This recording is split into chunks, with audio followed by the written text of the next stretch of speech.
Yeah, guys, welcome to Loggery. I hope you're subscribed to Loggery's YouTube channel and hit that bell notification so that you do not miss any of our videos.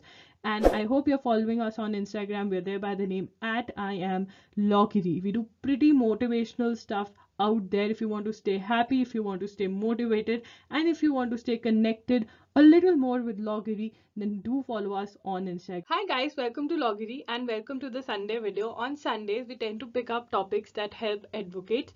Today's topic is how to grow your litigation through word of mouth. One of the best ways to get cases as an advocate is that when your clients recommend someone else that you should go to this advocate with your case. That is the biggest advertisement, biggest marketing. जब आपके clients आपको किसी और को recommend करते हैं, as a young advocate, we do not keep certain things in mind, or rather, no one guides us, right?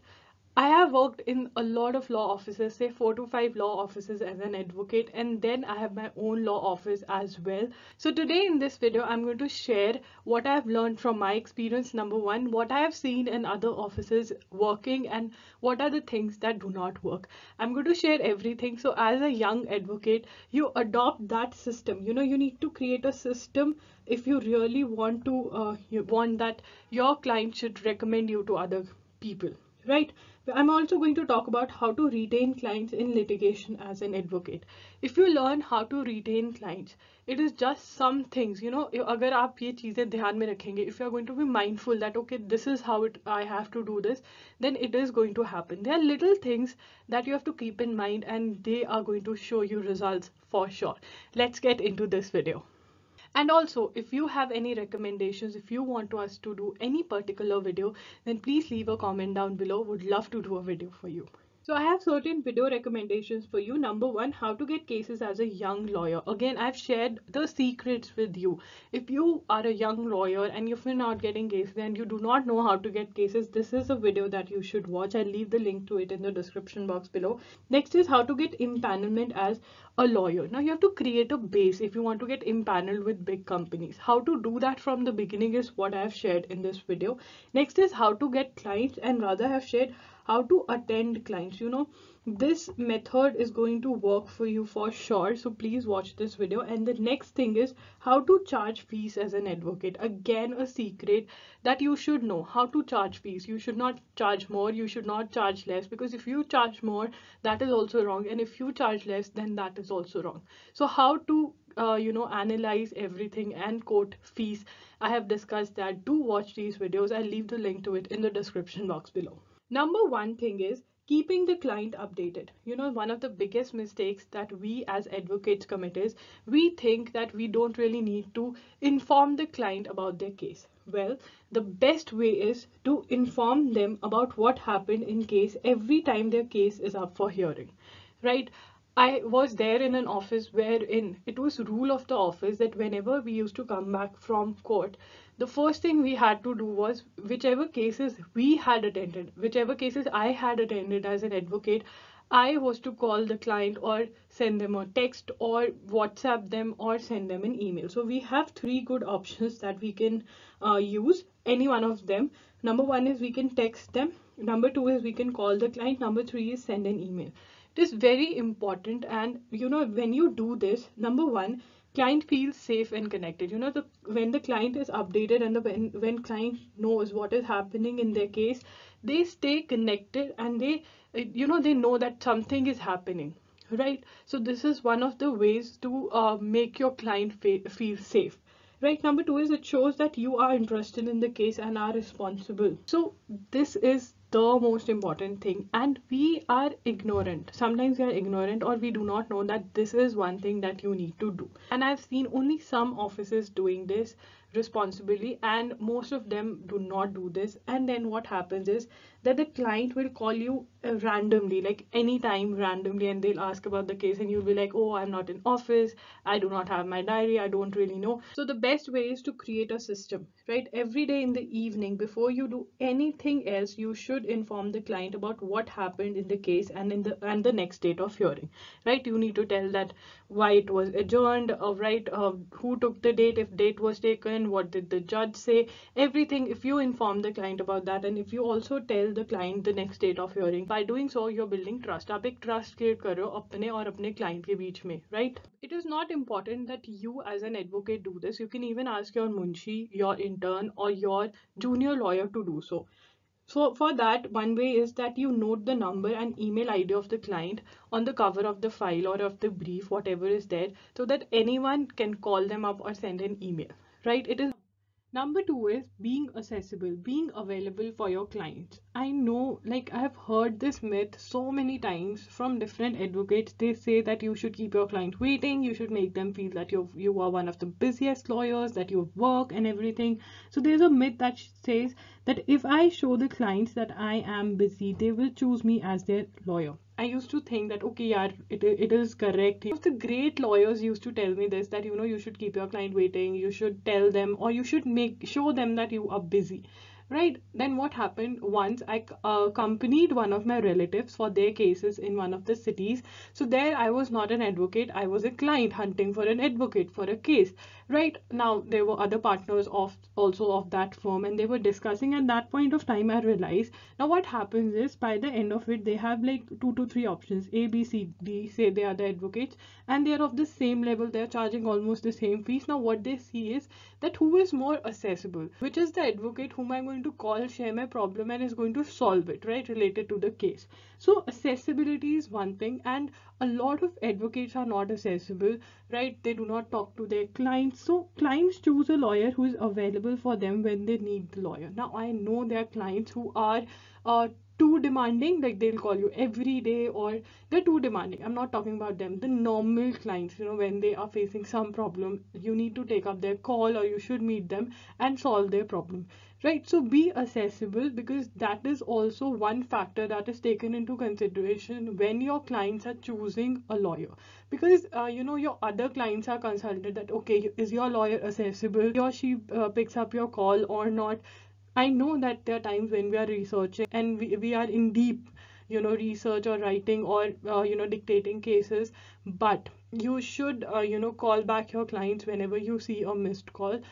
This is something that you need to do, because this is one problem that clients face, that their advocate is not accessible. You are a senior advocate in your office, like senior, I'm not talking as in designated.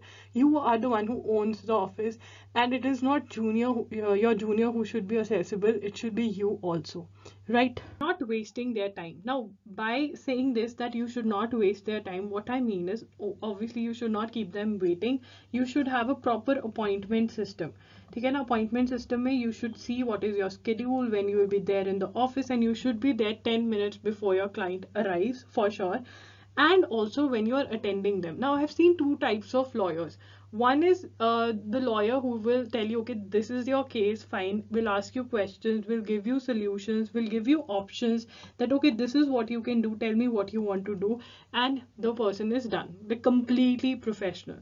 The other kind of lawyer is there who, who will talk about the case also, but not much about the case, but more about what he has done or she has done, what the law, he has done this case of this company, or this individual came to them. So that kind of show off is not really required. This kind of show off is not required. I think the best way to attend a client is to be professional. One tip that I have for you is explaining things to your client in easy words. We as lawyers forget that our clients do not really understand the legal language. For us also, it took us time to understand those words, that legal language, the process and everything. So you need to go easy when it comes to your clients. One of the examples that I want to give you is, one fine day, what happened in the evening, I told my intern that, okay, call up all of these clients and tell them what happened in their case, and also tell them the next date. He called them up and he told one of the clients कि आपके case में notice हो गया. Right now the client called me up and asked, madam, notice क्या होता है? So I explained the client everything. I told him that now the other party is going to appear, either the advocate is going to come, or in person they are going to appear, whatever happens. I explained the word notice to him. So our clients, they do not really know what is a notice, what is rejoinder, written statement. So they don't know about it. We need to explain them in very easy words that what is going on in their case. If you do that, it is going to again build that trust between you and your client. Clarity on fees. As advocates, when a case is about to come, we are about to get a case, we forget that we have to calculate the fees before we quote it, and we need to quote the fees in such a way that we do not lose interest in the case because of fees. In the beginning you might feel that okay, sana chahiye, hardly matters, money is not what I am looking for, but ultimately you lose motivation when you see that you've taken very less amount in the case, which is not right. So in the beginning itself you should know how to calculate and quote fees or come up with the fees, right? I've done a complete video wherein I've discussed this fees wala process. You should watch that video. It is a really helpful video. Again, no one in the beginning told me that how you have to quote your fees, what are the things that you have to consider. So please watch that video as a beginner lawyer. It is going to help you, right? So how to calculate, I've done a video per hearing or one time. Now you should also see to it that you want to take fees per hearing or you want to charge one time. It is up to you how it happens in your city, in your court, in the tribunal that you're practicing right now. One of the biggest mistakes that lawyers commit is, now they take their fees and then they're like, okay, munshi ke through nikalwa lunga fees. I'll ask my clerk to charge them, and then the clerk would give some to me and some the clerk would keep, or I'll take miscellaneous expenses from them, and that I'll charge much, photocopy expenses, stamp ka expense, or this or that. I'll suggest that now the times have changed. I know in back in the day this used to happen wherein the munshi used to charge so much, but now you need to stop this, wherein you charge one amount, you quote one thing and you divide it. Okay, this is covered. Yeah, you need to do that, right? Because when your munshi says okay 10,000 de jao, aspire 15 de jao, the client feels it, and they do not take it in a good way. So you need to stop this. So please adopt a system, create a system wherein you as a lawyer charge the fees and you are paying for everything from that fees. That is, you include those expenses in your fees. Having a good waiting area. I know as a beginner advocate, as a young budding lawyer, you might not have a waiting area, you just have a room. That's fine. But once you have a waiting area, if you have any, it is important that you have proper place to sit for the client, right? You have clean water facility. Come on, I've seen offices wherein proper water facilities or clean water is not available for the clients, and this is a very, very bad impression that you're giving to the client.